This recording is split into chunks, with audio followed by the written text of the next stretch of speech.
ನಮಸ್ಕಾರ. ನಮ್ಮ ಇಂದಿನ ಈ ಆಳವಾದ ವಿಚಾರ ಮಂಥನಕ್ಕೆ ಸ್ವಾಗತ. ನಾವು ಸಾಮಾನ್ಯವಾಗಿ ಈ ವೈದ್ಯಕೀಯ ರೋಗ ನಿರ್ಣಯದ ಬಗ್ಗೆ ಅಂದ್ರೆ ಮೆಡಿಕಲ್ ಡಯಾಗ್ನೋಸಿಸ್ ಬಗ್ಗೆ ಮಾತಾಡುವಾಗ ಅಲ್ಲಿ ಒಂಥರ ನಿಖರತೆ ಇರುತ್ತೆ ಅಲ್ವಾ? ಹೌದು, ಖಂಡಿತ. ವಿಜ್ಞಾನ ಅಥವಾ ಇಂಜಿನಿಯರಿಂಗ್ನಲ್ಲಿರೋ ಅಷ್ಟೇ ನಿಖರತೆ. ಕರೆಕ್ಟ್. ಅಂದ್ರೆ ಉದಾಹರಣೆಗೆ ಈಗ ಕೈ ಮೂಳೆ ಮುರಿದಿದೆ ಅಂತ ನಮಗೆ ಅನುಮಾನ ಬಂದ್ರೆ ನಾವು ನೇರವಾಗಿ ಹೋಗಿ ಒಂದು ಎಕ್ಸ್ರೇ ತೆಗಿಸ್ತೀವಿ. ಆ ಎಕ್ಸ್ರೇ ಫಿಲ್ಮ್ ಮೇಲೆ ಮೂಳೆ ಮುರಿದಿರೋ ಬಿಳಿಯ ಗೆರೆ ನಮಗೆ ಸ್ಪಷ್ಟವಾಗಿ ಕಾಣುತ್ತೆ. ಹೌದು. ಆಗ ಡಾಕ್ಟರ್ ಆ ಗೆರೆನ ತೋರಿಸಿ, ನೋಡಿ ಇಲ್ಲಿದೆ ನಿಮ್ಮ ಸಮಸ್ಯೆ, ಇದಕ್ಕೆ ಪ್ಲಾಸ್ಟರ್ ಹಾಕಬೇಕು ಅಂತ ಕರಾರುವಾಗಾಗಿ ಹೇಳ್ತಾರೆ. ನಿಜ. ಭೌತಿಕ ಪ್ರಪಂಚದ ನಿಯಮಗಳೇ ಹಾಗೆ ಇರುತ್ತೆ. ಮುರಿದಿದೆಯೋ ಇಲ್ವೋ, ಕಪ್ಪೋ ಅಥವಾ ಬಿಳಿಯೋ ಅನ್ನೋದು ನಮ್ಮ ಕಣ್ಣಿಗೆ ರಾಚುವಷ್ಟು ಸ್ಪಷ್ಟವಾಗಿರುತ್ತೆ. ಈ ಭೌತಿಕ ಸ್ಪಷ್ಟತೆ ನಮ್ಮ ಮೆದುಳಿಗೆ ಒಂದು ರೀತಿಯ ನೆಮ್ಮದಿನ ಕೊಡುತ್ತೆ ಅಲ್ವಾ? ನಿಖರವಾಗಿ. ನಮಗೆ ವಿಷಯಗಳು ಕಣ್ಣಿಗೆ ಕಾಣೋ ಥರ ಇರಬೇಕು. ಅವುಗಳನ್ನ ಅಳೆಯೋಕೆ, ತೂಗೋಕೆ ಮತ್ತು ಒಂದು ಕ್ಯಾಟಗರಿಗೆ ಸೇರ್ಸೋಕೆ ಸಾಧ್ಯ ಆಗ್ಬೇಕು ಅಂತ ನಾವು ಬಯಸ್ತೀವಿ.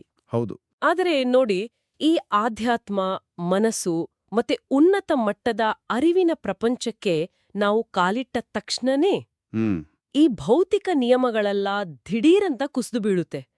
ಇದ್ದಕ್ಕಿದ್ದಂತೆ ಆ ಎಕ್ಸ್ರೇ ಯಂತ್ರ ಕೆಲಸ ಮಾಡೋದನ್ನೇ ನಿಲ್ಸಿದ ಹಾಗೆ ಅನ್ಸುತ್ತೆ. ಖಂಡಿತ. ಇದು ಅಕ್ಷರಶಃ ಒಂದು ಅಗೋಚರವಾದ, ಆಳವಾದ ಕಡಲಿಗೆ ಇಳಿದ ಹಾಗೆ. ಹೌದು. ನಾವಿಲ್ಲಿ ಅರ್ಥ ಮಾಡ್ಕೊಳಕ್ ಹೊರಟಿರೋ ವಿಚಾರಗಳು ಪ್ರಾಮಾಣಿಕವಾಗಿ ಹೇಳ್ಬೇಕಂದ್ರೆ ಮೇಲ್ನೋಟಕ್ಕೆ ಬಹಳ ಮಸುಕಾಗಿ, ಗೊಂದಲಮಯವಾಗಿ, ಕೆಲವೊಮ್ಮೆ ಪರಸ್ಪರ ವಿರೋಧಾಭಾಸವಾಗಿ ಕಾಣುತ್ತೆ. ಕಣ್ಣಿಗೆ ಕಾಣದ್ದನ್ನ, ಅಂದ್ರೆ ಭೌತಿಕ ಅಳತೆಗೋಲುಗಳಿಲ್ಲದ ವಿಚಾರಗಳನ್ನ ಕೇವಲ ತರ್ಕ ಮತ್ತೆ ಅನುಭವದ ಮೂಲಕ ಅರಿಯೋ ಒಂದು ದೊಡ್ಡ ಸಾಹಸ ಇದು. ಇಂದಿನ ಈ ಚರ್ಚೆಗೆ ಸ್ವಾಗತ. ಇವತ್ತು ನಾವು ಇಂಥದೇ ಒಂದು ಅಗೋಚರವಾದ ಆದ್ರೆ ನಮ್ಮ ಇಡೀ ಅಸ್ತಿತ್ವವನ್ನೇ ಆವರಿಸಿರೋ ಆ ಭಕ್ತಿಯ ನಿಜವಾದ ಸ್ವರೂಪವನ್ನ ಬಿಡಿಸಿ ನೋಡ್ಲಿದ್ದೇವೆ. ತುಂಬಾ ಕುತೂಹಲಕಾರಿಯಾದ ವಿಷಯ. ಹೌದು. ಈ ಚರ್ಚೆಗೆ ನಾವು ಆಯ್ದುಕೊಂಡಿರೋ ಮೂಲ ಶಿವಮೊಗ್ಗದ ಶ್ರೀಮತಿ ವಿದ್ಯಾಭಾರತಿ ಮೆಮೋರಿಯಲ್ ಟ್ರಸ್ಟ್ ಅವರು ಪ್ರಕಟ ಮಾಡಿರೋದು ವೇದಮೂರ್ತಿ ಶ್ರೀ ರಾಮನಾಥ ಅಪ್ಪಯ್ಯ ಭಟ್ಟವರು ಅತ್ಯಂತ ಆಳವಾಗಿ ರಚಿಸಿರೋ ಆಧ್ಯಾತ್ಮ ಜ್ಞಾನ ಸಂಚಿಕೆ 16 ನಾರದ ಭಕ್ತಿ ಸೂತ್ರ 7 ಅನ್ನೋ ಸ್ಟಡಿ. ಇದೊಂದು ಅದ್ಭುತವಾದ ಕೆಲ್ಸ. ನಿಜ. ಯಾಕಂದ್ರೆ ಆಧ್ಯಾತ್ಮ ಅಂದ್ರೆ ಕೇವಲ ಗುಡಿಯಲ್ಲಿ ಕೂತ್ಮಾಡೋ ಪೂಜೆ ಅಲ್ಲ, ಅಥವಾ ಕಾಡಲ್ಲಿ ಕೂತ್ಮಾಡೋ ಒಣ ತತ್ವಜ್ಞಾನ ಅಂತೂ ಖಂಡಿತ ಅಲ್ಲ. ಅದೊಂದು ಅತ್ಯಂತ ಸೂಕ್ಷ್ಮವಾದ ಮಾನಸಿಕ ಸ್ಥಿತಿ, ಮತ್ತೆ ಅದೊಂದು ಜೀವನ ಶೈಲಿ. ಭಕ್ತಿ ಅನ್ನೋ ಪದನ ನಾವೆಲ್ಲರೂ ದಿನನಿತ್ಯ ಬಳಸ್ತಿದ್ರೂ ಕೂಡ ಅದರ ಹಿಂದಿರೋ ಮನಃಶಾಸ್ತ್ರನ ಈ ಮೂಲಗಳ ಆಧಾರದ ಮೇಲೆ ಸ್ವಲ್ಪ ಬಿಡಿಸಿ ನೋಡೋಣ. ಖಂಡಿತ. ಈ ಗ್ರಂಥದ ಅತ್ಯಂತ ಕುತೂಹಲಕಾರಿಯಾದ ಅಂಶ ಏನಂದ್ರೆ, ಇದು ನಮಗೆ ಕೇವಲ ಕಣ್ಣು ಮುಚ್ಚಿ ನಂಬಿ ಅಂತ ಆದೇಶ ಮಾಡೋ ಧಾರ್ಮಿಕ ಪುಸ್ತಕ ಅಲ್ಲ. ಓಕೆ. ಬದಲಾಗಿ ನಂಬಿಕೆ ಯಾಕೆ ಬೇಕು, ಆ ನಂಬಿಕೆಯ ಸ್ವರೂಪ ಹೇಗಿರಬೇಕು, ಮತ್ತೆ ಮುಖ್ಯವಾಗಿ ಮನುಷ್ಯನ ಮನಸ್ಸು ಹೇಗೆ ಕೆಲಸ ಮಾಡುತ್ತೆ ಅನ್ನೋ ಪ್ರಶ್ನೆಗಳಿಗೆ ಇದು ಅತ್ಯಂತ ತಾರ್ಕಿಕವಾದ ಉತ್ತರಗಳನ್ನು ಕೊಡುತ್ತೆ. ಅಂದ್ರೆ ಒಂಥರ ವೈಜ್ಞಾನಿಕವಾದ ಅಪ್ರೋಚ್ ಸಿಗುತ್ತೆ. ಹೌದು. ನಾವು ಬ್ರಹ್ಮಾಂಡದ ವಿಶಾಲ ತತ್ವಗಳಿಂದ ಶುರು ಮಾಡಿ ಆಮೇಲೆ ಮನುಷ್ಯನ ಅಂತರಂಗದ ಸೂಕ್ಷ್ಮತೆಗಳ ಕಡೆಗೆ ಹೋಗೋಣ. ಖಂಡಿತ ಹೋಗೋಣ. ಈ ಅಧ್ಯಯನದ ಆರಂಭದಲ್ಲೇ ಶ್ರೀಮನ್ ಮಧ್ವಾಚಾರ್ಯರ ಉಲ್ಲೇಖ ಬರುತ್ತೆ. ನಾವೆಲ್ಲ ಕೇಳಿರೋ ಹಾಗೆ ಅವರು ತಮ್ಮ ಜೀವಿತಾವಧಿಯಲ್ಲಿ ಬ್ರಹ್ಮಸೂತ್ರ ಭಾಷ್ಯ, ಗೀತಾ ಭಾಷೆ ಸೇರಿ ಒಟ್ಟು 37 ಪ್ರಮುಖ ಗ್ರಂಥಗಳನ್ನ ರಚಿಸಿದ್ದಾರೆ ಅಲ್ವಾ? ಹೌದೌದು, 37 ಗ್ರಂಥಗಳು. ಇವುಗಳನ್ನ ಒಟ್ಟಾರೆಯಾಗಿ ಸರ್ವಮೂಲ ಅಂತ ಕರೀತಾರೆ. ಇದೊಂದು ಅಗಾಧವಾದ ಜ್ಞಾನಭಂಡಾರ. ಆದ್ರೆ ಈ ಸೋರ್ಸ್ ಒಂದು ಇಂಟ್ರೆಸ್ಟಿಂಗ್ ವಿಚಾರನ ನಮ್ಮುಂದಿಡುತ್ತೆ. ಹೌದು. ಆ 37 ಬೃಹತ್ ಗ್ರಂಥಗಳ ಸಾರಾಂಶನ, ಅಂದ್ರೆ ಅದರಲ್ಲಿ ಅಡಗಿರೋ 9 ಅತಿಮುಖ್ಯ ತತ್ವಗಳನ್ನ ದಶಕಗಳ ನಂತರ ಬಂದ ಶ್ರೀ ವ್ಯಾಸತೀರ್ಥರು ಕೇವಲ ಒಂದೇ ಒಂದು ಶ್ಲೋಕದಲ್ಲಿ ಕ್ರೋಢೀಕರಿಸಿದ್ದಾರೆ. ವಾವ್! ಒಂದೇ ಶ್ಲೋಕದಲ್ಲಿ? ಹೌದು. ಅದನ್ನ ನವಪ್ರಮೇಯ ರತ್ನಮಾಲಾ ಅಂತ ಕರೀತಾರೆ. ಅಷ್ಟು ದಶಕಗಳ ಕಾಲದ ತಾತ್ವಿಕ ಅಧ್ಯಯನವನ್ನ ಒಂದು ಶ್ಲೋಕದ ಚೌಕಟ್ಟಿನಲ್ಲಿ ಹಿಡಿದಿಡೋದು ಅಸಾಧಾರಣ ಬೌದ್ಧಿಕ ಸಾಧನೆ. ನಿಜಕ್ಕೂ ಹೌದು. ಈ 9 ತತ್ವಗಳಲ್ಲಿ 7ನೇ ಪ್ರಮೇಯ ಏನಿದೆ, ಅದು ನಮ್ಮ ಇಂದಿನ ಚರ್ಚೆಯ ಕೇಂದ್ರಬಿಂದು. 7ನೇ ಪ್ರಮೇಯನೇ ಅಮಲ ಭಕ್ತಿಶ್ಚ ತತ್ಸಾಧನಂ ಅಲ್ವಾ? ಎಕ್ಸಾಕ್ಟ್ಲಿ. ಅಂದ್ರೆ ಅಮಲವಾದ, ಯಾವುದೇ ಕಲ್ಮಶ ಇಲ್ದೇ ಇರೋ ಶುದ್ಧವಾದ ಭಕ್ತಿನೇ ಮನುಷ್ಯನ ಮುಕ್ತಿಗೆ ಇರೋ ಏಕೈಕ ಸಾಧನ. ನಾರದ ಭಕ್ತಿ ಸೂತ್ರ 7ರ ಪ್ರಕಾರ ಈ ನಿಜವಾದ ಭಕ್ತಿಯಲ್ಲಿ ಯಾವುದೇ ಕಾಮನೆ ಅಂದ್ರೆ ಲವಲೇಶದಷ್ಟು ಬಯಕೆ ಇರಲ್ಲ ಅಂತ ಮೂಲಗಳು ಸ್ಪಷ್ಟವಾಗಿ ಹೇಳತ್ತೆ. ಕರೆಕ್ಟ್. ಆದ್ರೆ ಇಲ್ಲಿ ನನಗೊಂದು ಬಲವಾದ ಪ್ರಶ್ನೆ ಇದೆ, ಅಥವಾ ಇದನ್ನ ಒಂದು ರೀತಿಯ ಪ್ರತಿರೋಧ ಅಂತಾನೆ ಅನ್ಕೋಬಹುದು. ಖಂಡಿತ ಕೇಳಿ. ನೋಡಿ, ಮನುಷ್ಯನ ಮೂಲಭೂತ ಜೀವವಿಜ್ಞಾನನೇ ಏನಾದ್ರೂ ಒಂದನ್ನ ಬಯಸೋದ್ರ ಮೇಲೆ ನಿಂತಿದೆ ಅಲ್ವಾ? ಹೌದು. ಹಸಿವಾದ್ರೆ ಊಟ ಬೇಕು, ಸೆಕ್ಯೂರಿಟಿ ಬೇಕು, ಪ್ರೀತಿ ಬೇಕು. ದೇವರ ಬಳಿ ಹೋಗೋದು ಕೂಡ ಒಂದ್ ರೀತಿಯಲ್ಲಿ ಏನನ್ನಾದ್ರೂ ಕೇಳ್ಕೊಳಕ್ಕೆ ತಾನೇ. ನಾವು ದೇವಸ್ಥಾನಕ್ಕೆ ಹೋಗಿ ನನ್ ಕೆಲ್ಸ ಸುಗಮವಾಗ್ಲಿ, ನನ್ನ ಆರೋಗ್ಯ ಚೆನ್ನಾಗಿರ್ಲಿ ಅಂತ ಕೇಳ್ಕೋತೀವಿ. ಅಷ್ಟೇಕೆ ಈ ಗ್ರಂಥ ಹೇಳೋ ಆ ಮುಕ್ತಿ ಬೇಕು ಅನ್ನೋದು ಕೂಡ ಒಂದು ದೊಡ್ಡ ಬಯಕೆನೇ ಅಲ್ವಾ? ಹೌದು, ಖಂಡಿತ. ನಾವು ಲೌಕಿಕ ಬಯಕೆಗಳನ್ನ ಬಿಟ್ಟು ಆಧ್ಯಾತ್ಮಿಕ ಬಯಕೆನ ಇಟ್ಕೊಂಡಿದ್ದೀವಿ ಅಷ್ಟೇ. ಹಾಗಾದ್ರೆ ಈ ಬಯಕೆಗಳೇ ಇಲ್ಲದ ಅಮಲ ಭಕ್ತಿ ಅನ್ನೋದು ಕೇವಲ ಒಂದು ಕಾಲ್ಪನಿಕ ಆದರ್ಶ ಅಲ್ವಾ? ಅಂದ್ರೆ ನಾವು ಕೇವಲ ನಟಿಸ್ತಿದ್ದೀವಾ ಅನ್ನೋ ಅನುಮಾನ ಬರುತ್ತೆ. ಇದು ಅತ್ಯಂತ ತೀಕ್ಷ್ಣವಾದ ಪ್ರಶ್ನೆ, ಪ್ರತಿಯೊಬ್ಬರಿಗೂ ಕಾಡೋ ಪ್ರಶ್ನೆ ಕೂಡ. ನೀವು ಹೇಳಿದಾಗೆ ಮನುಷ್ಯನ ಸ್ವಭಾವನೆ ಅಪೇಕ್ಷೆ ಪಡೋದು. ಆದರೆ ಇಲ್ಲಿ ನಾವು ವ್ಯವಹಾರ ಮತ್ತು ಸಮರ್ಪಣೆ ನಡುವಿನ ವ್ಯತ್ಯಾಸನ ಅರ್ಥ ಮಾಡ್ಕೋಬೇಕು. ಅಂದ್ರೆ ಟ್ರಾನ್ಸಾಕ್ಷನ್ ವರ್ಸಸ್ ಸರೆಂಡರ್. ಹೌದು. ನಾವು ದೇವಸ್ಥಾನಕ್ಕೆ ಹೋಗಿ ನನ್ನ ಕಷ್ಟ ಪರಿಹಾರ ಆದ್ರೆ ನಿನಗಿಷ್ಟು ಕಾಣಿಕೆ ಹಾಕ್ತೀನಿ ಅಂದಾಗ ಅದು ಭಕ್ತಿ ಆಗಲ್ಲ, ಅದೊಂದು ಬಾರ್ಟರ್ ಸಿಸ್ಟಮ್ ಅಥವಾ ವ್ಯಾಪಾರ ಆಗತ್ತೆ. ಭಗವಂತನನ್ನ ನಮ್ಮ ಕೆಲ್ಸ ಮಾಡಿಕೊಡೋ ಒಬ್ಬ ಏಜೆಂಟ್ ತರ ನೋಡ್ದ ಹಾಗೆ ಅಲ್ವಾ? ನಿಖರವಾಗಿ. ಇನ್ನು ನೀವು ಮುಕ್ತಿನ ಬಯಕೆ ಬಗ್ಗೆ ಕೇಳಿದ ಪ್ರಶ್ನೆ ಬಹಳ ಆಳವಾದದ್ದು. ಮುಕ್ತಿನ ಬಯಸೋದು ಕೂಡ ಒಂದು ಆಸೆನೆ, ನಿಜ. ಆದ್ರೆ ಅದು ಉಳಿದೆಲ್ಲ ಆಸೆಗಳನ್ನ ಸುಟ್ಟಾಕೋ ಆಸೆ. ಓಹೋ. ಅಂದ್ರೆ ನೋಡಿ, ಒಂದು ಮುಳ್ಳನ್ನ ತೆಗೆಯೋಕೆ ನಾವು ಮತ್ತೊಂದು ಮುಳ್ಳನ್ನ ಬಳಸ್ತೀವಿ ತಾನೆ? ಹೌದು ಹೌದು. ಆದ್ರೆ ಅಂತಿಮವಾಗಿ ಆ ಎರಡನೇ ಮುಳ್ಳನ್ನು ನಾವು ಎಸೆಯಲೇಬೇಕು. ಮೂಲ ಗ್ರಂಥ ಸ್ಪಷ್ಟಪಡಿಸೋ ಹಾಗೆ ಭಕ್ತಿಯಲ್ಲಿ ಪ್ರತಿಫಲಾಪೇಕ್ಷೆ ಇದ್ರೆ ಅದು ಕಾಮಭಕ್ತಿ ಆಗುತ್ತೆ ಹೊರತು ಅಮಲಭಕ್ತಿ ಅಲ್ಲ. ಅಮಲಭಕ್ತಿ ಅಂದ್ರೆ ಹೇಗಿರುತ್ತೆ ಗೊತ್ತಾ? ಹೆತ್ತವರು ತಮ್ಮ ಮಗುವನ್ನ ಪ್ರೀತಿಸ್ತಾರಲ್ಲ ಹಾಗೆ. ಓ. ಆ ಮಗು ಮುಂದೆ ತಮಗೇನಾದ್ರೂ ಹಿಂದಿಗರಿಸುತ್ತೆ ಅನ್ನೋ ಲೆಕ್ಕಾಚಾರದಿಂದ ಆ ಪ್ರೀತಿ ಹುಟ್ಟಿರಲ್ಲ. ಅದು ಸಹಜವಾಗಿರುತ್ತೆ, ನಿರಪೇಕ್ಷವಾಗಿರುತ್ತೆ. ಹಾ, ಇದು ನಮ್ಮ ಆಲೋಚನಾ ಕ್ರಮವನ್ನೇ ಸಂಪೂರ್ಣವಾಗಿ ಬುಡಮೇಲು ಮಾಡುತ್ತೆ. ಅಂದ್ರೆ ಭಗವಂತನ ಜೊತೆಗಿನ ನಮ್ಮ ಸಂಬಂಧ ಒಂದು ಅಗ್ರಿಮೆಂಟ್ ತರ ಇರಬಾರ್ದು. ಖಂಡಿತ ಇರಬಾರ್ದು. ಆದ್ರೆ ಆಸೆಗಳೇ ಇಲ್ದೆ ದೇವರನ್ನ ಒಲಿಸ್ಕೊಳ್ಳೋದು ಹೇಗೆ ಅನ್ನೋ ನನ್ ಗೊಂದಲಕ್ಕೆ ಈ ಗ್ರಂಥದಲ್ಲಿಯೇ ಭಕ್ತ ಪ್ರಹ್ಲಾದನ ಕಥೆ ಮೂಲಕ ಒಂದು ಅತ್ಯದ್ಭುತವಾದ ಉತ್ತರ ಕೊಟ್ಟಿದ್ದಾರೆ. ಈ ಸನ್ನಿವೇಶ ನಿಜಕ್ಕೂ ಮೈ ಜುಮ್ಮೆನಿಸುವಂಥದ್ದು. ಹೌದು. ಪ್ರಹ್ಲಾದನ ಆ ಸನ್ನಿವೇಶನ ಒಮ್ಮೆ ನೀವು ಮಾನಸಿಕವಾಗಿ ಊಹಿಸ್ಕೊಳ್ಳಿ. ಪ್ರಹ್ಲಾದ ತನ್ನ ಸ್ವಂತ ತಂದೆಯಿಂದಲೇ ಅಸಂಖ್ಯಾತ ಕಷ್ಟಗಳನ್ನ, ಹಿಂಸೆಗಳನ್ನು ಅನುಭವಿಸ್ತಾನೆ. ಕೊನೆಗೆ ಸಾಕ್ಷಾತ್ ನರಸಿಂಹಸ್ವಾಮಿ ಪ್ರತ್ಯಕ್ಷನಾಗಿ ಅವತಾರ ಕಾರ್ಯ ಮುಗಿಸಿದ ಮೇಲೆ ಅತ್ಯಂತ ಪ್ರೀತಿಯಿಂದ ಪ್ರಹ್ಲಾದನೆ ಕೇಳ್ತಾನೆ, ನಿನಗೇನು ವರ ಬೇಕು ಕೇಳುವಂತ. ಇದು ಬ್ರಹ್ಮಾಂಡದ ಒಡೆಯನೇ ಸ್ವತಃ ನಿಂತುಕೊಡ್ತಿರೋ ಅವಕಾಶ ಅಲ್ವಾ? ಹೌದು, ಖಂಡಿತ. ಆ ಕ್ಷಣದಲ್ಲಿ ಪ್ರಹ್ಲಾದ ಈ ಪ್ರಪಂಚದ ಯಾವುದೇ ಅಧಿಕಾರ, ಅಪಾರ ಸಂಪತ್ತು, ತನ್ನ ಶತ್ರುಗಳ ನಾಶ ಅಥವಾ ತನಗೆ ಅಮರತ್ವ ಬೇಕು ಅಂತನೂ ಕೇಳ್ಬೋದಿತ್ತು. ಹೌದು. ಇದು ಸಾಕ್ಷಾತ್ ಭಗವಂತನಿಂದಲೇ ಸಿಕ್ಕಂತ ಒಂದು ಬ್ಲಾಂಕ್ ಚೆಕ್ ಇದ್ದಾಗೆ ಅಲ್ವಾ? ಎಕ್ಸಾಕ್ಟ್ಲಿ. ಆ ಚೆಕ್ ಮೇಲೆ ಪ್ರಹ್ಲಾದ ತನಗೆ ಬೇಕಾದಷ್ಟು ಸೊನ್ನೆಗಳನ್ನ ಬರ್ಕೋಬೋದಿತ್ತು. ಯಾರೂ ತಡೆಯೋರಿರ್ಲಿಲ್ಲ. ಆದ್ರೆ ಪ್ರಹ್ಲಾದ ಕೇಳಿದ್ದೇನು? ಅದೇ ಮುಖ್ಯ. ನನ್ನ ಹೃದಯದಲ್ಲಿ ಯಾವುದೇ ಕಾಮನೆಗಳು ಅಂದ್ರೆ ಲೌಕಿಕ ಬಯಕೆಗಳು ಏಳದಿರಿಲಿ, ಅದೇ ನನಗೆ ಬೇಕಾದ ವರ ಅಂತ ಕೇಳ್ದ. ಹೌದು. ಇದನ್ನ ನಾನು ಆ ಒಂದು ರೀತಿಯ ಸೈಕಾಲಜಿಕಲ್ ಹ್ಯಾಕ್ ಅಂತ ಕರೆಯೋಕೆ ಇಷ್ಟಪಡ್ತೀನಿ. Psychological hack? ಹಾ, ಅದು ಹೇಗೆ? ನೋಡಿ, ನಾವು ಸಾಮಾನ್ಯವಾಗಿ ಒಂದು ಆಸೆ ಈಡೇರಿದ್ರೆ ನಮ್ಗೆ ಸಂತೋಷ ಸಿಗುತ್ತೆ ಅಂತ ಅನ್ಕೋತೀವಿ. ಆ ಬ್ಲ್ಯಾಂಕ್ ಚೆಕ್ ಮೇಲೆ ಏನಾದ್ರೂ ಬರ್ದು ಪಡ್ಕೊಳ್ಳೋದು ಒಂದ್ ರೀತಿಯ ಪರಿಹಾರ. ಕರೆಕ್ಟ್. ಆದ್ರೆ ಪ್ರಹ್ಲಾದ ಆ ಚೆಕ್ ಮೇಲೆ ಬರೆಯೋ ಬದ್ಲು ಆ ಚೆಕ್ ಮೇಲೆ ಏನಾದ್ರೂ ಬರಿಬೇಕು ಅನ್ನೋ ಆಸೆಯನ್ನೇ ನನ್ನ ಮನಸ್ಸಿನಿಂದ ತೆಗ್ದಾಕು ಅಂತ ಕೇಳಿದ. ವಾವ್. ಅಂದ್ರೆ ಬಯಕೆಗಳನ್ನ ಉತ್ಪಾದನೆ ಮಾಡೋ ಫ್ಯಾಕ್ಟ್ರಿನೇ ಮುಚ್ಬಿಡು ಅಂತ ಕೇಳಿದ ಹಾಗೆ. ಹೌದು ಹೌದು. ಆಸೆಗಳೇ ಇಲ್ದಿದ್ರೆ ದುಃಖದ ಪ್ರಮೇಯವೇ ಬರಲ್ಲ. ನೀವು ಇದ್ರ ಹಿಂದಿನ ಮನಃಶಾಸ್ತ್ರನ ಗಮನಿಸಿದ್ರೆ ಈತ ಬ್ರಹ್ಮಾಂಡದ ಅತ್ಯಂತ ಸ್ವತಂತ್ರ ಮನುಷ್ಯನಾಗ್ಬಿಡ್ತಾನೆ. ಇದು ನಮ್ಮ ಬಯಕೆಗಳ ವ್ಯಾಖ್ಯಾನವನ್ನೇ ಬದಲಾಯಿಸ್ಬಿಡುತ್ತೆ. ನೀವು ವಿಶ್ಲೇಷಣೆ ಮಾಡಿದ ರೀತಿ ಅದ್ಭುತವಾಗಿದೆ. ಅದೇನೇ ನಿಜವಾದ ವಿಮೋಚನೆ. ಇಲ್ಲಿ ಗ್ರಂಥ ಆ ಇಹಸುಖ ಮತ್ತು ಪರಸುಖದ ನಡುವಿನ ಘರ್ಷಣೆನ ಬಹಳ ಸೂಕ್ಷ್ಮವಾಗಿ ವಿವರಿಸುತ್ತೆ. ಇಹಸುಖ ಅಂದ್ರೆ ನಮ್ಮ ದೈನಂದಿನ ಜೀವನದಲ್ಲಿ ಇಹಸುಖದ ಅರ್ಥ ನಮ್ಗೆಲ್ಲರಿಗೂ ಗೊತ್ತಿದೆ. ಅಂದ್ರೆ ಪಂಚೇಂದ್ರಿಯಗಳ ಮೂಲಕ ಸಿಗೋ ಕ್ಷಣಿಕ ಸುಖ. ಓಕೆ. ಆದ್ರೆ ನಮ್ಮ ಮೆದುಳು ಈ ಇಹಸುಖಕ್ಕಾಗಿ ಡಿಸೈನ್ ಆಗಿದೆ. ಯಾಕಂದ್ರೆ ಅದು ತಕ್ಷಣದ ಡೋಪಮೈನ್ ರಿವಾರ್ಡ್ ಕೊಡುತ್ತೆ. ಕರೆಕ್ಟ್. ಇವತ್ತು ರುಚಿಯಾದ ಊಟ ಸವಿದಾಗ ಸಿಗೋ ಸುಖ, ನಾಳೆ ಹಸಿವಾದಾಗ ಇರಲ್ಲ. ಮತ್ತೆ ಹೊಸ ಸುಖದ ಹುಡುಕಾಟ ಶುರುವಾಗುತ್ತೆ. ಇದೊಂದು ಮುಗಿಯದ ಇಲಿಬೋನು ಇದ್ದ ಹಾಗೆ. ಅಂದ್ರೆ ರ್ಯಾಟ್ ರೇಸ್ ಅಂಟಿವಲ್ಲ ಹಾಗೆ. ಹೌದು. ಆದ್ರೆ ಪರಸುಖ ಅಂದ್ರೆ ಶಾಶ್ವತವಾದ ಆನಂದ, ಇಂದ್ರಿಯಗಳ ಮಿತಿನ ಮೀರಿದ ಸ್ಥಿತಿ. ಪ್ರಹ್ಲಾದ ಈ ಪರಸುಖನ ಆಯ್ಕೆ ಮಾಡಿಕೊಂಡ. ಇಹಸುಖದ ಬೆನ್ನತ್ತಿ ಹೋದ್ರೆ ಅದು ಕೊನೆಯಲ್ಲಿ ದುಃಖದ ಸರಪಳಿನೇ ತರುತ್ತೆ ಅನ್ನೋದನ್ನ ಆತ ಸ್ಪಷ್ಟವಾಗಿ ಅರಿತಿದ್ದ. ಇದು ಕೇಳಕ್ಕೆ ಬಹಳ ಸ್ಫೂರ್ತಿದಾಯಕವಾಗಿದೆ. ಆದ್ರೆ ನನಗಿಲ್ಲಿ ಮತ್ತೊಂದು ಫ್ರಿಕ್ಷನ್ ಅಂದ್ರೆ ಘರ್ಷಣೆ ಕಾಣಿಸ್ತಿದೆ. ಏನು ಹೇಳಿ? ಪ್ರಹ್ಲಾದನ ಕಥೆ ಅಥವಾ ಇಹಪರ ಸುಖದ ವಿಚಾರಗಳೆಲ್ಲ ಓದೋಕ್ ಚೆನ್ನಾಗಿದೆ, ಯಾಕಂದ್ರೆ ಆತ ಹುಟ್ಟಿನಿಂದಲೇ ಮಹಾನ್ ಭಕ್ತ. ಆದ್ರೆ ಇಂದಿನ ಪ್ರಾಕ್ಟಿಕಲ್ ಜಗತ್ತಿಗೆ ಬರೋಣ. ಓಕೆ. ಬೆಳಗ್ಗೆ 9 ರಿಂದ 5ರವರೆಗೆ ಆಫೀಸ್ನಲ್ಲಿ ಕೆಲಸ ಮಾಡಿ EMI ಕಟ್ಟಿ ಸಂಸಾರ ತೂಗ್ಸ್ಕೊಂಡು ಹೋಗೋ ನಮ್ಮಂತಹ ಸಾಮಾನ್ಯ ಜನರಿಗೆ ಈ ನಿಷ್ಕಾಮ ಭಕ್ತಿ ಸಾಧ್ಯನಾ?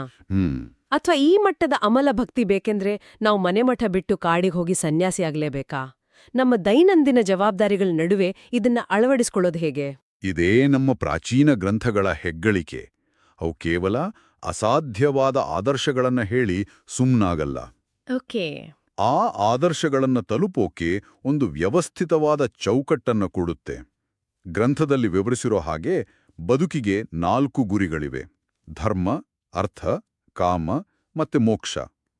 ಹಾಗೆಯೇ ಜೀವನವನ್ನ 4 ಆಶ್ರಮಗಳಾಗಿ ವಿಂಗಡಿಸಲಾಗಿದೆ: ಬ್ರಹ್ಮಚರ್ಯ, ಗೃಹಸ್ಥ, ವಾನಪ್ರಸ್ಥ ಮತ್ತೆ ಸನ್ಯಾಸ. ಹೌದು, ಇದನ್ನ ನಾವು ಕೇಳಿದ್ವಿ. ಇಲ್ಲಿ ನೀವು ಗಮನಿಸಬೇಕಾದ ಅತಿ ಮುಖ್ಯ ವಿಚಾರ ಏನಂದ್ರೆ, ಸನ್ಯಾಸಿಗಳಿಗೆ ಮಾತ್ರ ಮೋಕ್ಷ ಮೀಸಲಲ್ಲ. ಓಹೋ. ಅರ್ಥ ಅಂದ್ರೆ ಸಂಪತ್ತು ಗಳಿಸೋದು, ಮತ್ತೆ ಕಾಮ ಅಂದ್ರೆ ಆಸೆಗಳನ್ನ ಪೂರೈಸಿಕೊಳ್ಳೋದು, ಇವೆರಡೂ ನಮ್ಮ ತತ್ವಶಾಸ್ತ್ರದಲ್ಲಿ ಸಂಪೂರ್ಣವಾಗಿ ನಿಷಿದ್ಧ ಅಲ್ಲ.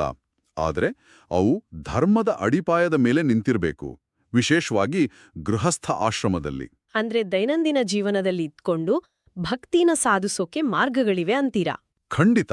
ಮತ್ತೆ ಆ ಮಾರ್ಗಗಳೇ ಶ್ರೀಮದ್ ಭಾಗವತದಲ್ಲಿ ಉಲ್ಲೇಖಿಸಿರುವ ನವವಿಧ ಭಕ್ತಿ ಅಥವಾ ಭಕ್ತಿಯ 9 ರೂಪಗಳು: ಶ್ರವಣ, ಕೀರ್ತನ, ಸ್ಮರಣ, ಪಾದಸೇವನ, ಅರ್ಚನ, ವಂದನ, ದಾಸ್ಯ, ಸಖ್ಯ ಮತ್ತೆ ಆತ್ಮನಿವೇದನ. ಇವು ಕೇವಲ ಪಟ್ಟಿ ಮಾಡಿರೋ ಆಚರಣೆಗಳಲ್ಲ, ಇವು 9 ವಿಭಿನ್ನ ಮನೋಭಾವನೆಗಳು. ವಾವ್. ಪ್ರತಿಯೊಬ್ಬ ವ್ಯಕ್ತಿಯೂ ತನ್ನ ಮೈಂಡ್ಸೆಟ್ಗೆ ತಕ್ಕಂತೆ ಇದರಲ್ಲಿ ತನಗೆ ಒಗ್ಗುವ ಮಾರ್ಗನ ಆರಿಸ್ಕೋಬಹುದು. ಇದನ್ನೇ ನಾವು ಮಾಡರ್ನ್ ಭಾಷೆಯಲ್ಲಿ ಪರ್ಸನಲೈಸ್ಡ್ ಸ್ಪಿರಿಚುಯಾಲಿಟಿ ಅನ್ಬೋದೇನೋ ಅಲ್ವಾ? ಹೌದು, ಖಂಡಿತ. ನೀವ್ ಹೇಳ್ದ ಆ 9 ಭಕ್ತಿಗಳಲ್ಲಿ ದಾಸ್ಯ ಮತ್ತೆ ಸಖ್ಯ ಭಕ್ತಿಗಳ ನಡುವಿನ ವ್ಯತ್ಯಾಸನ ನಾವು ಗಮನಿಸಿದ್ರೆ ಇದರ ಹಿಂದಿರೋ ಸೈಕಾಲಜಿ ಅರ್ಥ ಆಗುತ್ತೆ. ಹೇಗೆ? ನೋಡಿ, ಹನುಮಂತ ಶ್ರೀರಾಮನನ್ನ ದಾಸ್ಯ ಭಕ್ತಿಯಿಂದ ಅಂದ್ರೆ ಪರಮ ಸೇವಕನಾಗಿ ಆರಾಧಿಸ್ತಾನೆ. ಹೌದು. ಅಲ್ಲಿ ಪ್ರಶ್ನೆಗಳಿಲ್ಲ, ಕೇವಲ ಶರಣಾಗತಿ ಮಾತ್ರ ಇರುತ್ತೆ. ಆದ್ರೆ ಅರ್ಜುನನ ಭಕ್ತಿ ಬೇರೇನೇ ರೀತಿದ್ದು ಅಲ್ವಾ? ಕರೆಕ್ಟ್. ಆತ ಕೃಷ್ಣನನ್ನ ಸಖ್ಯ ಅಂದ್ರೆ ಸ್ನೇಹಿತನಾಗಿ ಆರಾಧಿಸ್ತಾನೆ. ರಥದಲ್ಲಿ ಕೂತು ಕೃಷ್ಣನ್ ಜೊತೆ ವಾದ ಮಾಡ್ತಾನೆ, ತನ್ನ ಗೊಂದಲಗಳನ್ನ ಹೇಳ್ಕೋತಾನೆ, ಕೆಲವೊಮ್ಮೆ ಕೋಪನೂ ಮಾಡ್ಕೋತಾನೆ. ಇಬ್ಬರ ಸೈಕಲಾಜಿಕಲ್ ಪ್ರೊಫೈಲ್ಸ್ ಸಂಪೂರ್ಣ ಭಿನ್ನ, ಆದ್ರೆ ಇಬ್ರೂ ತಲುಪಿದ ಅಂತಿಮ ಗುರಿ ಮಾತ್ರ ಒಂದೇ. ಅತ್ಯದ್ಭುತವಾದ ಹೋಲಿಕೆ. ಹೌದು, ಎಲ್ಲರೂ ಒಂದೇ ಅಚ್ಚಿನಲ್ಲಿ ಎರಕ ಹೊಯ್ದ ಹಾಗೆ ಇರಬೇಕಾಗಿಲ್ಲ ಅಂತ ಈ ನವವಿಧ ಭಕ್ತಿಗಳು ಸಾರುತ್ತೆ. ಗೃಹಸ್ಥನಾದವನು ತಾನು ಮಾಡೋ ಪ್ರತಿಯೊಂದು ಕೆಲಸವನು, ಅದು ತನ್ನ ಮಗುವಿನ ಪಾಲನೆ ಇರಬಹುದು, ಆಫೀಸಿನ ಪ್ರಾಜೆಕ್ಟ್ ಇರಬಹುದು, ಓಕೆ, ಅದನ್ನ ಫಲಾಪೇಕ್ಷೆ ಇಲ್ಲದೆ ಭಗವಂತನಿಗೆ ಅರ್ಪಿಸೋ ಭಾವದಿಂದ ಮಾಡಿದ್ರೆ ಆತನ ದೈನಂದಿನ ಕರ್ಮಗಳೇ ಭಕ್ತಿಯಾಗಿ ಮಾರ್ಪಡುತ್ತೆ. ಹೌದಾ? ಭಕ್ತಿಗೆ ಕಾಡಿಗೆ ಹೋಗ್ಲೇಬೇಕು ಅನ್ನೋ ನಿಯಮ ಎಲ್ಲೂ ಇಲ್ಲ. ಆಶ್ರಮಗಳು ಕೇವಲ ಹೊರಗಿನ ಚೌಕಟ್ಟುಗಳಷ್ಟೇ. ಆದರೆ ಭಕ್ತಿ ಅನ್ನೋದು ಎಲ್ಲಾ ಹಂತಗಳಲ್ಲೂ ಒಳಗಿನಿಂದ ಹರಿಯೋ ಪ್ರವಾಹ ಇದ್ದ ಹಾಗೆ. ಸರಿ, ಇಲ್ಲಿವರೆಗೆ ಚರ್ಚೆ ಬಹಳ ಲಾಜಿಕಲ್ ಆಗಿ ಸಾಗಿತ್ತು. ನಂಗೆ ಆ ನವವಿಧ ಭಕ್ತಿಗಳ ಅರ್ಥವಾಯ್ತು. ಗೃಹಸ್ಥನಾಗಿದ್ದುಕೊಂಡೇ ಭಕ್ತಿ ಮಾಡಬಹುದು ಅನ್ನೋದು ಕೂಡ ಸ್ಪಷ್ಟವಾಯಿತು. ಓಕೆ. ಈಗ ನಾನೊಬ್ಬ ಗೃಹಸ್ಥನಾಗಿ ಈ 9 ಮಾರ್ಗಗಳಲ್ಲಿ ಒಂದನ್ನ ಆರಿಸ್ಕೊಂಡು ಪ್ರತಿದಿನ ಶ್ರದ್ಧೆಯಿಂದ ನಿಷ್ಕಾಮ ಕರ್ಮನ ಯಾವುದೇ ಲೋಪ ಇಲ್ದೆ ಮಾಡ್ಕೊಂಡು ಹೋಗ್ತೀನಿ ಅಂದ್ಕೊಳ್ಳಿ. ಒಂದು ರೀತಿಯಲ್ಲಿ ಇದೊಂದು ಫಾರ್ಮುಲಾ ಇದ್ದ ಹಾಗೆ ಅಲ್ವಾ? ನಾನು ಸರಿಯಾಗಿ ಇನ್ಪುಟ್ ಕೊಟ್ರೆ ನಂಗೆ ಖಂಡಿತವಾಗಿಯೂ ಮೋಕ್ಷ ಅಥವಾ ಆ ಅಂತಿಮ ಗುರಿ ಸಿಗ್ಲೇಬೇಕಲ್ವಾ? ನನ್ನ ಸ್ವಂತ ಜ್ಞಾನ ಮತ್ತೆ ಕರ್ಮಗಳ ಬಲದಿಂದಲೇ ನಾನು ಈ ಗುರಿನ ತಲುಪಬಲ್ಲೆ, ಸರಿಯಾ? ಹಾ, ಇಲ್ಲಿಯೇ ನೀವು ಎಚ್ಚರ ವಹಿಸಬೇಕಾದದ್ದು. ಯಾಕೆ? ಮೂಲ ಗ್ರಂಥ ಇಲ್ಲಿಯೇ ಒಂದು ದೊಡ್ಡ ಟ್ವಿಸ್ಟ್ ಕೊಡುತ್ತೆ. ಕೇವಲ ನಿಮ್ಮ ಜ್ಞಾನದಿಂದಲೋ ಅಥವಾ ಅಹಂಕಾರದಿಂದ ಮಾಡೋ ಕರ್ಮದಿಂದಲೋ ಅಂತಿಮ ಗುರಿನ ತಲುಪೋಕೆ ಸಾಧ್ಯವೇ ಇಲ್ಲ ಅಂತ ಗ್ರಂಥ ಕಡ್ಡಿ ಮುರಿದಾಗಿ ಹೇಳುತ್ತೆ. ಅದೇಕ್ ಸಾಧ್ಯ? ನನ್ನ ಜ್ಞಾನ ಮತ್ತೆ ಶ್ರದ್ಧೆ ನಿಜವಾಗಿದ್ರೆ ನಂಗೆ ಗುರಿ ಸಿಗ್ಲೇಬೇಕಲ್ವಾ? ಇದನ್ನೇ ಅರ್ಥ ಮಾಡ್ಕೊಳ್ಳೋಕೆ ನಾವು ಪ್ರಕೃತಿಯ ಗುಣಗಳ ಬಗ್ಗೆ ಅರಿತುಕೊಳ್ಬೇಕು. ಓಕೆ. ಜೀವಾತ್ಮನು ಪ್ರಕೃತಿಯ 3 ಗುಣಗಳಿಂದ ಅಂದ್ರೆ ಸತ್ವ, ರಜಸ್ಸು ಮತ್ತೆ ತಮಸ್ಸು ಗುಣಗಳಿಂದ ಆವೃತವಾದ ಅತ್ಯಂತ ಬಲವಾದ ಬಂಧನದಲ್ಲಿದ್ದಾನೆ. ಮಧ್ವಾಚಾರ್ಯರು ಇದಕ್ಕೊಂದು ಆಳವಾದ ಉದಾಹರಣೆ ಕೊಡ್ತಾರೆ. ನಿಮ್ಮ ಬುದ್ಧಿ ಅಥವಾ ಜ್ಞಾನ ಅನ್ನೋದು ಬೆಳಗುತ್ತಿರೋ ಒಂದು ದೀಪ ಇದ್ದಾಗೆ. ಓಕೆ, ದೀಪ. ಆ ದೀಪದ ಮೇಲೆ ಪ್ರಕೃತಿ ಅಥವಾ ಅಜ್ಞಾನದ ಒಂದು ಅತ್ಯಂತ ದಪ್ಪನೆಯ ಕಬ್ಬಿಣದ ಮುಚ್ಚಳವನ್ನು ಮುಚ್ಚಲಾಗಿದೆ ಅಂತ ಕಲ್ಪಿಸ್ಕೊಳ್ಳಿ. ದೀಪ ಎಷ್ಟೇ ಪ್ರಕಾಶಮಾನವಾಗಿ ಉರಿತಿದ್ರೂ ಆ ಮುಚ್ಚಳದ ಆವರಣ ಭೇದಿಸಿ ಬೆಳಕು ಹೊರಬರಲು ಸಾಧ್ಯನಾ? ಖಂಡಿತ ಇಲ್ಲ. ಹಾಗೇನೆ ಕೇವಲ ನಿಮ್ಮ ಜ್ಞಾನದ ಬಲದಿಂದ ಆ ಜಡವಾದ ಅನಾದಿಯಾದ ಪ್ರಕೃತಿಯ ಮುಚ್ಚಳ ಒಡೆಯೋಕೆ ಆಗಲ್ಲ. ಓಹೋ. ಯಾಕಂದ್ರೆ ಜೀವಾತ್ಮನಿಗಿಂತ ಆ ಬಂಧನ ಅತಿ ಬಲಶಾಲಿಯಾಗಿದೆ. ಆ ಮುಚ್ಚಳ ಒಡೆದು ಹೋಗ್ಬೇಕು ಅಂದ್ರೆ ಹೊರಗಿನಿಂದ ಒಂದು ಅಗಾಧವಾದ ಶಕ್ತಿಯ ಸ್ಪರ್ಶ ಬೇಕೇ ಬೇಕು.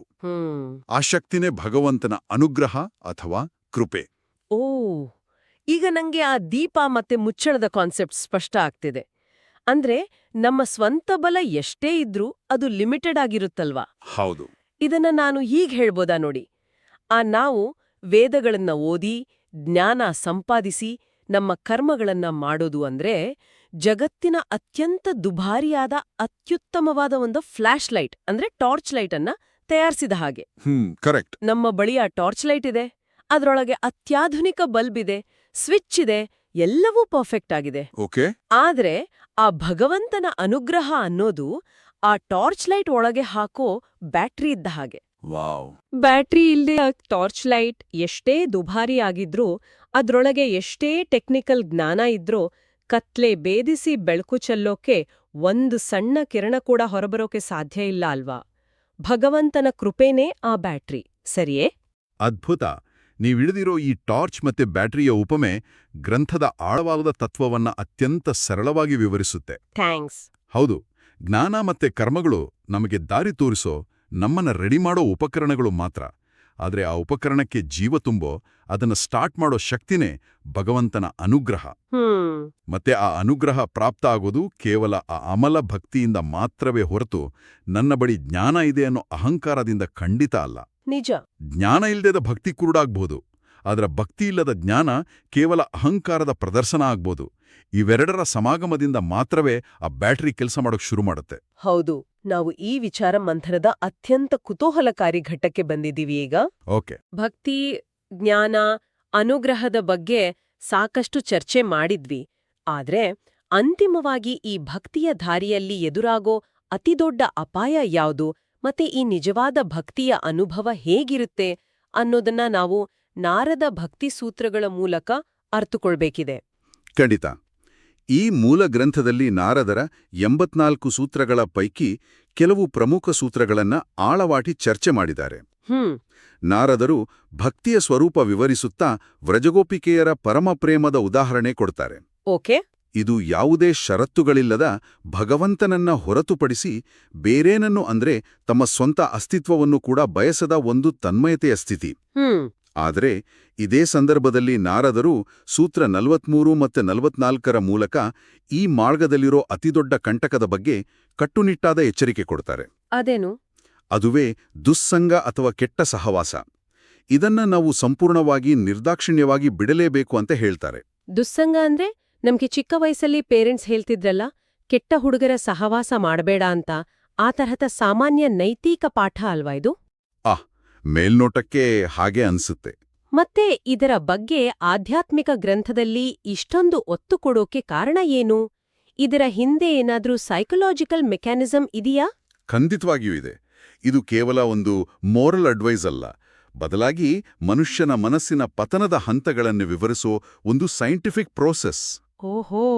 ನಾರದರು ವಿವರಿಸೋ ಹಾಗೆ ಈ ದುಸ್ಸಂಗ ಅಥವಾ ಕೆಟ್ಟ ಸಹವಾಸದಿಂದ ಮೊದಲು ನಮ್ಮ ಮನಸ್ಸಲ್ಲಿ ಕಾಮ ಅಂದ್ರೆ ಬೇಡದ ಲೌಕಿಕ ಆಸೆಗಳು ಉಟ್ಕೊಳ್ಳುತ್ತೆ. ಆ ಆಸೆಗಳು ಈಡೇರದಿದ್ದಾಗ ಸಹಜವಾಗಿಯೇ ನಮ್ಗೆ ಕ್ರೋಧ ಅಂದ್ರೆ ಕೋಪ ಮತ್ತೆ ಹತಾಶೆ ಬರುತ್ತೆ. ಹೌದು. ಕೋಪದಿಂದ ಮೋಹ ಅಥವಾ ಗೊಂದಲ ಉಂಟಾಗಿ ಕೊನೆಗೆ ನಮ್ಮ ವಿವೇಚನಾ ಶಕ್ತಿನೇ ಅಂದ್ರೆ ಸ್ಮೃತಿನಾಶ ಆಗಿ ಹೋಗುತ್ತೆ. ಇದು ಆರಂಭದಲ್ಲಿ ಒಂದು ಸಣ್ಣ ನೀರಿನ ಅಲೆತರ ಕಂಡ್ರೂ ನೋಡ್ತಿದ್ದಂತೆ ದೊಡ್ಡ ಸಮುದ್ರದ ಹಾಗೆ ಬೆಳೆದು ನಮ್ಮ ಇಡೀ ಅಸ್ತಿತ್ವವನ್ನೇ ಮುಳುಗಿಸ್ಬಿಡುತ್ತೆ ಅಂತಾರೆ ನಾರದರು. ಇದು ಇಂದಿನ ಮಾಡರ್ನ್ ಯುಗಕ್ಕೆ, ವಿಶೇಷವಾಗಿ ಈ ಸೋಷಿಯಲ್ ಮೀಡಿಯಾ ಯುಗಕ್ಕೆ ಎಷ್ಟು ರೆಲೆವೆಂಟ್ ಆಗಿದೆ ನೋಡಿ. ಹೌದು, ಖಂಡಿತ. ಇವತ್ತು ಸಹವಾಸ ಅಂದ್ರೆ ಕೇದಿನ ನಮ್ಮ ಸುತ್ತಲಿರೋ ಮನುಷ್ಯರಲ್ಲ, ನಾವು ನಮ್ಮ ತಲೆಯೊಳಗೆ ಬಿಟ್ಕೊಳ್ಳೋ ಪ್ರತಿಯೊಂದು ಇನ್ಫಾರ್ಮೇಶನ್ ಕೂಡ ನಮ್ಮ ಸಹವಾಸನೆ ಅಲ್ವಾ? ಎಕ್ಸಾಕ್ಟ್ಲಿ. ಈ ಅಲ್ಗಾರಿದಮ್ಗಳು ನಮಗೆ ನಿರಂತರವಾಗಿ ಕೋಪ, ಹತಾಶೆ ಮತ್ತೆ ಲೌಕಿಕ ಬಯಕೆಗಳನ್ನ ಪ್ರಚೋದನೆ ಮಾಡೋ ಮಾಹಿತಿನೇ ಉಣಬಡಿಸ್ತಾ ಇರುತ್ತೆ. ಈ ಡಿಸ್ಇನ್ಫಾರ್ಮೇಶನ್ ಮತ್ತೆ ನೆಗೆಟಿವಿಟಿನೇ ಇಂದಿನ ಅತಿದೊಡ್ಡ ದುಸ್ಸಂಗ ಅನ್ಸುತ್ತೆ. ಒಂದು ಸಣ್ಣ ರೀಲ್ ಅಥವಾ ಪೋಸ್ಟ್ ನಮ್ಮ ಇಡೀ ದಿನದ ನೆಮ್ಮದಿನ ಹಾಳ್ ಮಾಡಬಲ್ದಲ್ಲ? ನೀವ್ ಹೇಳಿದ್ದು ಅಕ್ಷರಶಃ ಸತ್ಯ. ನಾವು ಸೇವಿಸೋ ಮಾಹಿತಿನೇ ನಮ್ಮ ಮನಸ್ಥಿತಿನ ರೂಪಿಸುತ್ತೆ. ನಿಜ. ಇಂತಹ ಎಲ್ಲ ಕಲ್ಮಶಗಳನ್ನ ದಾಟಿ ನಿಂತಾಗ ಮಾತ್ರ ಆ ಭಕ್ತಿಯ ನಿಜವಾದ ಅನುಭವ ಸಿಗುತ್ತೆ. ಆ ಅನುಭವ ಹೇಗಿರುತ್ತೆ? ಆ ಅನುಭವ ಹೇಗಿರುತ್ತೆ ಅನ್ನೋದಕ್ಕೆ ನಾರದರು ತಮ್ಮ 52ನೇ ಸೂತ್ರದಲ್ಲಿ ಕೊಡೋ ವಿವರಣೆ ಇಡೀ ಗ್ರಂಥದ ಅತ್ಯುನ್ನತ ಶಿಖರ ಅಂತಾನೆ ಹೇಳ್ಬೋದು. ಭಕ್ತಿಯ ಸ್ವರೂಪವು ಮೂಕಾಸ್ವಾದನವತ್ ಅಂತಾರೆ ನಾರದರು. ಮೂಕಾಸ್ವಾದನವತ್ ಪದವೇ ಬಹಳ ಆಳವಾಗಿದೆ. ಇದರ ಅರ್ಥ ಏನು? ಮುಖಾಸ್ವಾದನವತ್ ಅಂದ್ರೆ ಒಬ್ಬ ಜನ್ಮತಃ ಮೂಗನಾದ ವ್ಯಕ್ತಿಗಳ್ ನೀವು ಅತ್ಯಂತ ರುಚಿಯಾದ ದೈವಿಕ ಅನಿಸುವಂತಹ ಒಂದು ಸವಿಯಾದ ಸಿಹಿಯನ್ನು ತಿನ್ನೋಕೆ ಕೊಡ್ತೀರಾ ಅನ್ಕೊಳ್ಳಿ. ಓಕೆ. ಆತ ಆ ಸಿಹಿನ ತಿಂತಾನೆ. ಆತನಿಗೆ ಅದರ ಸಂಪೂರ್ಣ ರುಚಿಯ ಅನುಭವ ಆಗುತ್ತೆ. ಆನಂದದಿಂದ ಆತನ ರೋಮಗಳೆಲ್ಲ ನಿಮಿರುತ್ತೆ, ಕಣ್ಣಲ್ಲಿ ನೀರು ಬರುತ್ತೆ. ಆತನ ಮುಖದಲ್ಲಿ ಆ ಸಂತೋಷ ಎದ್ದು ಕಾಣ್ತಾ ಇರುತ್ತೆ. ಆಗ ನೀವು ಆತನ ಬಳಿ ಹೋಗಿ ಆ ಸಿಹಿ ಹೇಗಿತ್ತು, ದಯವಿತ್ತು ಪದಗಳಲ್ಲಿ ವಿವರಿಸು ಅಂತ ಕೇಳಿದ್ರೆ ಆತನಿಗೆ ವಿವರಿಸೋಕ್ಕಾಗಲ್ಲ. ಕರೆಕ್ಟ್. ಆತನಿಗೆ ಆ ಆನಂದನ ವರ್ಣಿಸೋಕೆ ಸಾಧ್ಯನೇ ಇಲ್ಲ. ಯಾಕಂದ್ರೆ ಆ ಅನುಭವ ಪದಗಳಿಗೆ ನಿಲುಕುವಂಥದ್ದೇ ಅಲ್ಲ. ಭಕ್ತಿಯ ಅತ್ಯುನ್ನತ ಅನುಭವ ಕೂಡ ಅಷ್ಟೇ. ಓಹೋ. ಅದು ಭಾಷೆ, ಪದಗಳು, ತರ್ಕ ಮತ್ತು ಬುದ್ಧಿಯ ಮಿತಿನ ಮೀರಿದ ಒಂದು ಸಂಪೂರ್ಣ ಆಂತರಿಕ ಅನುಭವ. ಅದನ್ನು ಕೇವಲ ಅನುಭವಿಸಬಹುದೇ ಹೊರತು ಜಗತ್ತಿಗೆ ವಿವರಿಸೋಕೆ ಸಾಧ್ಯ ಇಲ್ಲ. ಎಂತಹ ಅದ್ಭುತವಾದ ಐರಣಿ ಅಲ್ವಾ ಇದು? ಹೌದು. ಭಕ್ತಿಯ ಕುರಿತು ಚರ್ಚೆ ಮಾಡೋಕೆ ನಮ್ಮಲ್ಲಿ ಈ ನವಪ್ರಮೇಯಗಳಿವೆ, 37 ಗ್ರಂಥಗಳ ಸರ್ವಮೂಲ ಇದೆ, ಸಾವಿರಾರು ಪುರಾಣಗಳಿವೆ, ನಾರದರ 84 ಸೂತ್ರಗಳಿವೆ. ನಮ್ಮಂತ ಅದೆಷ್ಟೋ ಜನ ಕೂತು ಗಂಟೆಗಟ್ಲೆ ಇದರ ಬಗ್ಗೆ ಆಳವಾದ ಬೌದ್ಧಿಕ ಚರ್ಚೆಗಳನ್ನು ಮಾಡಬಹುದು. ಆದ್ರೆ ಇದೆಲ್ಲದರ ಅಂತಿಮ ತೀರ್ಪೇನು? ಅದೇ ಅಂತಿಮವಾಡಿ ಪದಗಳೇ ಇರಲ್ಲ. ಹೌದು. ಸ್ವತಃ ಆ ಭಕ್ತಿ ಸೂತ್ರಗಳನ್ನ ಬರೆದ ಮಹರ್ಷಿ ನಾರದ್ರೆ ಕೈ ಎತ್ತಿ ಒಪ್ಕೊಳ್ತಾರೆ, ಇದೆಲ್ಲ ಭಾಷೆ ಮತ್ತೆ ಪದಗಳ ಮಿತಿನ ಮೀರಿದ ಅನುಭವ.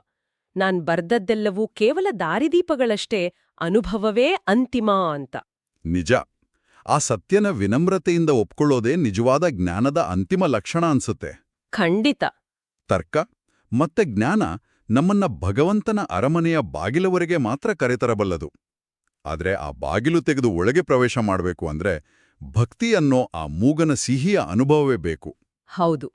ಸರಿ, ನಾವು ಇಂದಿನ ಈ ಬೌದ್ಧಿಕ ಮತ್ತೆ ಆಧ್ಯಾತ್ಮಿಕ ವಿಚಾರ ಮಂಥನದಲ್ಲಿ ಸಾಕಷ್ಟು ಮಜಲುಗಳನ್ನ ದಾಟಿ ಬಂದಿದೀವಿ. ಮಧ್ವಾಚಾರ್ಯರು ಹೇಳಿದ ನವಪ್ರಮೇಯಗಳ ಮೂಲಕ ಎಲ್ಲದಕ್ಕೂ ಅಮಲ ಭಕ್ತಿನೇ ಅಂತಿಮ ಸಾಧನ ಅನ್ನೋದನ್ನ ಅರಿತುಕೊಂಡ್ವಿ. ಹೌದು. ಪ್ರಹ್ಲಾದನ ಆ ಬ್ಲ್ಯಾಂಕ್ ಚೆಕ್ ಕಥೆ ಮೂಲಕ ಭಗವಂತನ ಬಳಿ ಬಯಕೆಗಳೇ ಇಲ್ಲದಿರಲಿ ಅಂತ ಕೇಳ್ಕೊಳ್ಳೋದೇ ಪರಮೋಚ್ಚ ಭಕ್ತಿ ಅನ್ನೋ ಮಾನಸಿಕ ಸತ್ಯನ ತಿಳ್ಕೊಂಡ್ವಿ. ಕರೆಕ್ಟ್. ಹಾಗೇನೇ ದೈನಂದಿನ ಜೀವನದ ಒತ್ತಡಗಳ ನಡುವೆಯೂ ಗೃಹಸ್ಥನು ನವವಿಧ ಭಕ್ತಿಗಳ ಮೂಲಕ, ಅಂದ್ರೆ ದಾಸ್ಯ ಅಥವಾ ಸಖ್ಯದಂತಹ ಮಾರ್ಗಗಳ ಮೂಲಕ ಮುಕ್ತಿ ಸಾಧಿಸಬಹುದು ಅನ್ನೋ ಭರವಸೆನೂ ಸಿಕ್ತು. ಖಂಡಿತ. ಎಲ್ಲಕ್ಕಿಂತ ಹೆಚ್ಚಾಗಿ ಜ್ಞಾನ ಅನ್ನೋ ಅತ್ಯುಮೂಲ್ಯವಾದ ಟಾರ್ಚ್ಲೈಟ್ ನಮ್ಮಲ್ಲಿದ್ರೂ ಅಜ್ಞಾನದ ಕತ್ತಲೆನ ಸೀಳೋಕೆ ಭಗವಂತನ ಅನುಗ್ರಹ ಅನ್ನೋ ಬ್ಯಾಟ್ರಿ ಅತಿ ಮುಖ್ಯ ಅನ್ನೋದನ್ನ ಅರಿತ್ವು. ಮತ್ತೆ ಅಂತಿಮವಾಗಿ ಈ ಎಲ್ಲ ಆಧ್ಯಾತ್ಮಿಕ ಪಯಣದ ಗುರಿ ಆ ಮೂಕಾಸ್ವಾದನವತ್ ಅನ್ನೋ ಅನಿರ್ವಚನೀಯ ಆನಂದದ ಸ್ಥಿತಿ ಅನ್ನೋದನ್ನ ನಾರದರ ಸೂತ್ರಗಳ ಮೂಲಕ ಅರಿತ್ವು. ಹೌದು. ಈ ಜ್ಞಾನನ ಕೇವಲ ಕೇಳಿ ಮರೆಯೋ ಬದಲು ನಮ್ಮ ದೈನಂದಿನ ಜೀವನದ ಹೊರಗಲ್ಲಿಗ ಹಚ್ಚಿ ನೋಡೋದು ಬಹಳ ಮುಖ್ಯ ಅನ್ಸುತ್ತೆ. ಹೌದು. ನಾವು ಪ್ರತಿದಿನ ಮಾಡೋ ಪ್ರಾರ್ಥನೆಗಳ ಹಿಂದಿನ ನಿಜವಾದ ಉದ್ದೇಶ ಏನು? ನಾವು ಇಹ ಸುಖದ ಇಲಿಬೋನದಲ್ಲಿ ಸಿಲುಕಿದೀವಾ? ಈ ಮಾಡರ್ನ್ ಸೋಷಿಯಲ್ ಮೀಡಿಯಾ ಯುಗದಲ್ಲಿ ನಮ್ಮ ಸಹವಾಸ ಅಂದ್ರೆ ನಮ್ಮ ಕಂಪನಿ ಎಂಥದ್ದು? ಈ ಕಠಿಣ ಪ್ರಶ್ನೆಗಳನ್ನ ನಮ್ಗೆ ನಾವೇ ಕೇಳ್ಕೊಳ್ಳೋಕೆ ಈ ಗ್ರಂಥ ಒಂದು ಕನ್ನಡಿ ತರ ಕೆಲಸ ಮಾಡುತ್ತೆ. ಖಂಡಿತ. ಈ ವಿಚಾರಗಳು ನಮ್ಮ ಆಲೋಚನಾ ವ್ಯಾಪ್ತಿನ ನಿಶ್ಚಿತವಾಗಿಯೂ ದೊಡ್ಡದು ಮಾಡುತ್ತೆ. ಈಗ ಈ ಇಡೀ ಚರ್ಚೆನ ಮುಕ್ತಾಯ ಮಾಡೋ ಮುನ್ನ ಕೇಳುಗರಿಗೆ ಒಂದು ಆಳವಾದ, ಮೆದುಳಿಗೆ ಹುಳ ಬಿಡುವಂಥ ಚಿಂತನೆನ ಬಿಟ್ಟು ಹೋಗೋಕೆ ನಾನು ಬಯಸ್ತೀನಿ. ಹೇಳಿ. ಈ ಮೂಲಗ್ರಂಥದಲ್ಲಿ ಹೇಳಿರೋ ಹಾಗೆ ಈ ಪ್ರಪಂಚದ ಅಜ್ಞಾನ ಅಥವಾ ಪ್ರಕೃತಿಯ ಬಂಧನನ ದಾಟಬೇಕು ಅಂದ್ರೆ ನಾವು 3 ಗುಣಗಳನ್ನ ಅಂದ್ರೆ ಸತ್ವ, ರಜಸ್ಸು ಮತ್ತೆ ತಮಸ್ಸು ಮೀರ್ಬೇಕಲ್ವಾ? ಹೌದು. ರಜಸ್ಸು ಅಂದ್ರೆ ಅಹಂಕಾರ ಅಥವಾ ಆಸೆ, ತಮಸ್ಸು ಅಂದ್ರೆ ಸೋಮಾರಿತನ ಅಥವಾ ಅಜ್ಞಾನ. ಇವೆರಡೂ ಕೆಟ್ಟ ಗುಣಗಳು. ಇವುಗಳನ್ನ ಬಿಡಬೇಕು ಅಂತ ನಮ್ಗೆ ಸುಲಭವಾಗಿ ಅರ್ಥ ಆಗತ್ತೆ. ಆದ್ರೆ ಭಕ್ತಿಯ ಅತ್ಯುನ್ನತ ಶಿಖರ ತಲುಪೋಕೆ ನಾವು ಆ ಸತ್ವ ಅನ್ನೋ ಗುಣವನ್ನು ಕೂಡ ದಾಟಿ ಗುಣಾತೀತರಾಗ್ಬೇಕು ಅಂತ ಗ್ರಂಥ ಹೇಳತ್ತೆ. ಹೌದು, ಇದು ಬಹಳ ಆಳವಾದ ವಿಚಾರ. ಯೋಚನೆ ಮಾಡಿ, ಸತ್ವ ಅಂದ್ರೆ ಒಳ್ಳೆತನ, ಶಾಂತಿ, ಜ್ಞಾನ. ಹಾಗಾದ್ರೆ ಈ ಒಳ್ಳೆತನವನ್ನು ಮೀರಬೇಕು ಅಂದ್ರೆ ಅದರ ನಿಜವಾದ ಅರ್ಥ ಏನು? ಕೇವಲ ಒಳ್ಳೆಯವರಾಗಿರೋದು ಕೂಡ ಮನುಷ್ಯನ ಅಂತಿಮ ಗುರಿಯಲ್ವಾ? ಆ ಸತ್ವಗುಣವನ್ನು ದಾಟಿದ ಮೇಲೆಯೇ ನಮಗೆ ಭಗವಂತನ ಆ ಅನುಗ್ರಹ ಅನ್ನೋ ಬ್ಯಾಟ್ರಿ ಸಿಗೋದಾ? ಕೇವಲ ಒಳ್ಳೆಯವರು ಅನ್ಸ್ಕೊಳ್ಳೋದನ್ನು ಮೀರಿದ ಆ ಗುಣಾತೀತ ಸ್ಥಿತಿ ಎಂಥದ್ದಿರ್ಗೋದು? ನಿಜಕ್ಕೂ ಅದೊಂದು ವಿಸ್ಮಯ. ಈ ಆಳವಾದ, ಗೊಂದಲಮಯವಾದ ಆದ್ರೆ ಅದ್ಭುತವಾದ ಪ್ರಶ್ನೆನ ನಿಮ್ಮೆಲ್ಲರ ಚಿಂತನೆಗೆ ಬಿಡ್ತಾ ಇಂದಿನ ನಮ್ಮ ಈ ವಿಚಾರ ಮಂಥನವನ್ನ ಮುಕ್ತಾಯಗೊಳಿಸೋಣ. ಧ್ಯಾನ ಮಾಡೋಕೆ, ಚಿಂತನೆ ಮಾಡೋಕೆ ಇದೊಂದು ಅತ್ಯುತ್ತಮವಾದ ವಿಷಯ. ನಮ್ಮ ಈ ಬೌದ್ಧಿಕ ಪಯಣದಲ್ಲಿ ಜೊತೆಯಾಗಿದ್ದಕ್ಕೆ ಧನ್ಯವಾದಗಳು.